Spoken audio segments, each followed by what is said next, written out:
Over the years, companies like AMD and Intel have really loosened up their panties when it comes to the subject of overclocking. And they've even gone as far as to sell overclocking specific models of their popular CPUs like the K and X series on Intel and the famous Black Edition on AMD. But of course, the added power and performance of overclocking your CPU comes with a trade-off: more heat. So with the hundreds of messages sitting in my various inboxes from viewers asking which cooler is right for them, I decided to go ahead and take the hint and bring you my updated version of how to choose the right cooler for your system.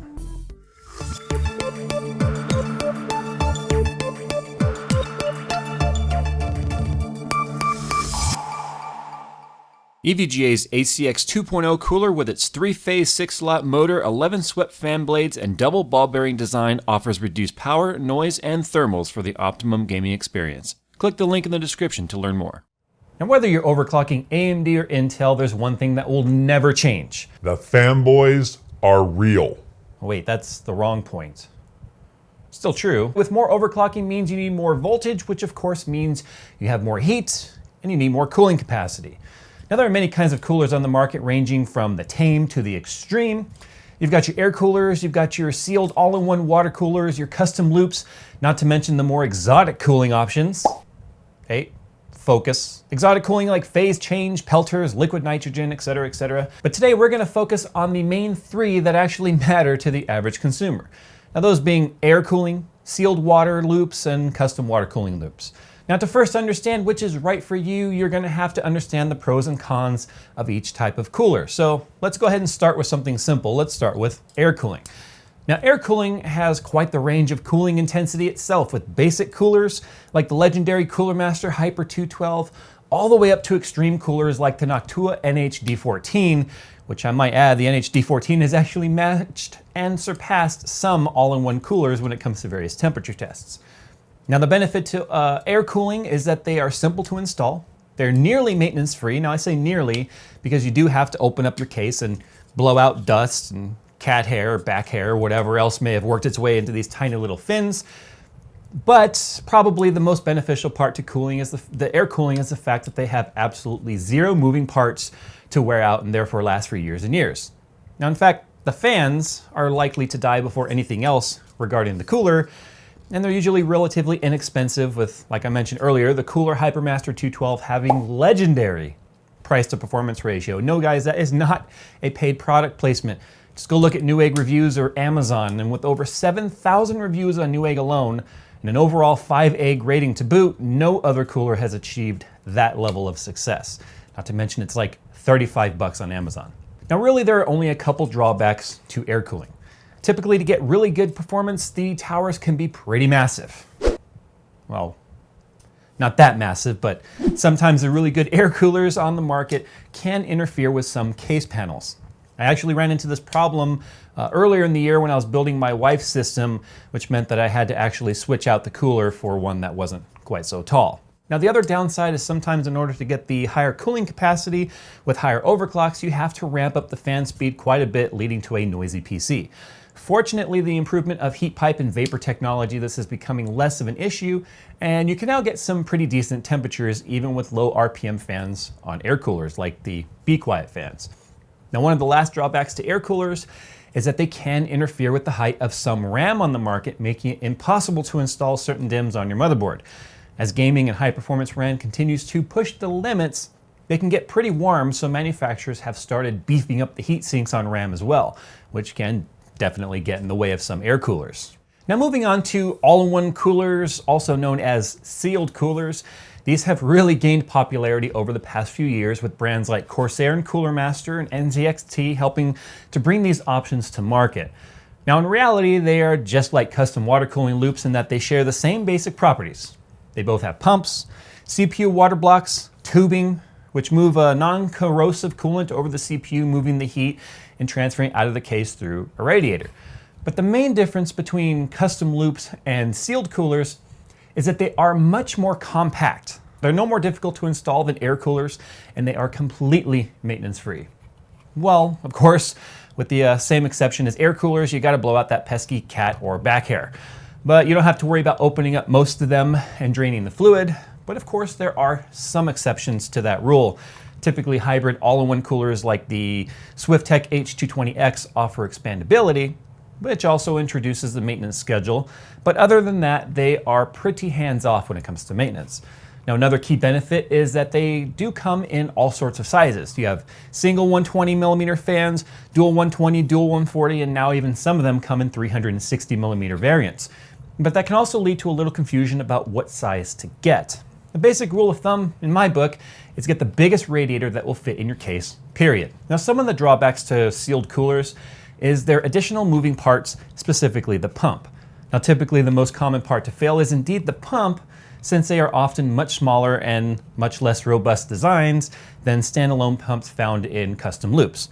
Generally, you only get about 2 to 3 years of constant use out of a sealed cooler before the pump starts making noise or grinding or dies altogether. Now, something else that would be considered a drawback to sealed units is the fear of leaking and damaging your PC. It's actually not that common to hear about leaking in all-in-one coolers like this, but it has happened in the past, so it's a risk that you take, and it's definitely something you have to keep in mind. Now, the last thing to mention is that they are often a little more expensive than air coolers, but they usually yield a higher overclock with lower average temperatures. Now let's talk about my personal favorite, and that being custom water cooling loops. It's backwards. Custom water cooling loops. They offer a ton of options, ton of customizability. You can cool just your CPU or maybe add a video card or 2 or 3 to your loop and get a crap ton of extra gaming performance. Heck, you can even water cool your RAM and your motherboard in many instances as well. You can choose how big or how small your loop will be, but of course, the more radiator surface area means overall lower temperatures, allowing the building to get much closer to ambient temperature than the aforementioned cooling scenarios. But not only that, if you oversize your radiator, it means you can slow down your fans to aid in a more silent PC configuration. Now, custom fluids have also mean that you can color match your fluid to your system for that nice, unique build, custom aesthetic while using clear tubing, and overall the components just look a whole lot better. But unfortunately, the list of drawbacks is just as long as the list of pros. While building your custom loop parts, the list can become very overwhelming very quickly. Having to make sure you have plenty of the right fittings, the right tubing, while also ensuring that they are compatible with each other, measuring proper fit for radiator size in your case. Will it fit in your case? Will it clear your components? Will it hit your motherboard? Where's the pump gonna go? Where's the reservoir gonna go? How are you gonna fill it? How are you gonna drain it? Not to mention, each and every part available has a metric shit ton of available sizes and brands to choose from. If you ever thought picking your first PC parts list was hard, wait until you try to pick your very first custom loop parts list. Now, I've been building custom loops for over a decade, and I still sometimes forget a part or accidentally order mismatched parts. Oops, it actually happened on Skunkworks if you saw the build log. Now, fortunately, some companies like XSPC, AlphaCoolphobia, and EK Waterblocks have taken the guesswork out of the equation by creating custom loops in a box where they pretty much take all the necessary parts, throw them in a box, and sell it as a kit. This is nice because it means that you know you didn't forget something. All you have to do is pick the right GPU block if you want to include your graphics card to the loop, add a couple of fittings for your block, and it's easy, right? Well, you just hold your horses there. It's not quite that simple. Now, still, you have to install the thing. And just because the parts were put in a box for you doesn't take the extra work of installing it out of the equation.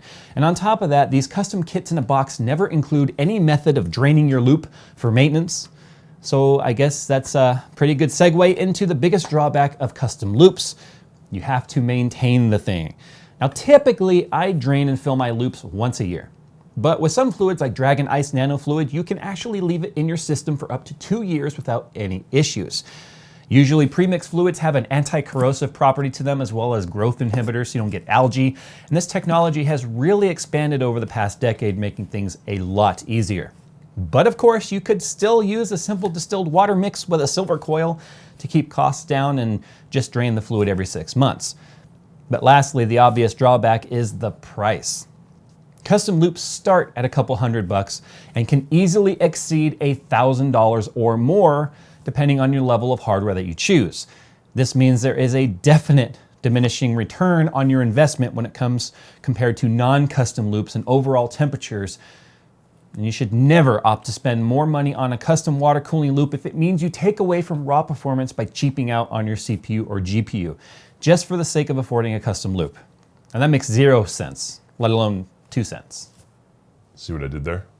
But trust me when I say that there is nothing quite like the feeling of building your own custom water loop and making that personal touch and aesthetic feel of your system and making it your own. So now just to recap, I didn't fart, that was my chair. So just to recap, air coolers, they're cheap, maintenance free, and the heatsink never wears out. But usually they're a little more noisy under load conditions, lower overall overclocks, and height requirements make high-end air coolers incompatible with some cases and memory. Now, sealed units offer better overclocks, usually lower noise, and are maintenance free, but usually at the sacrifice of operational life with a small risk of leaking while being a tad bit more costly than air cooling. And of course, custom water cooling loops offer a custom look, color matching, better overclocks with temps reaching as low as ambient temperature, but part selection can be a complete bitch. Much more expensive than a lower performance return on your investment. But it looks cool, so who cares? Go ahead and mortgage the house and buy a custom water cooling loop. That's my advice. Well, there you go, guys. Jay's 2 cents on air cooling versus sealed coolers versus custom water cooling loops.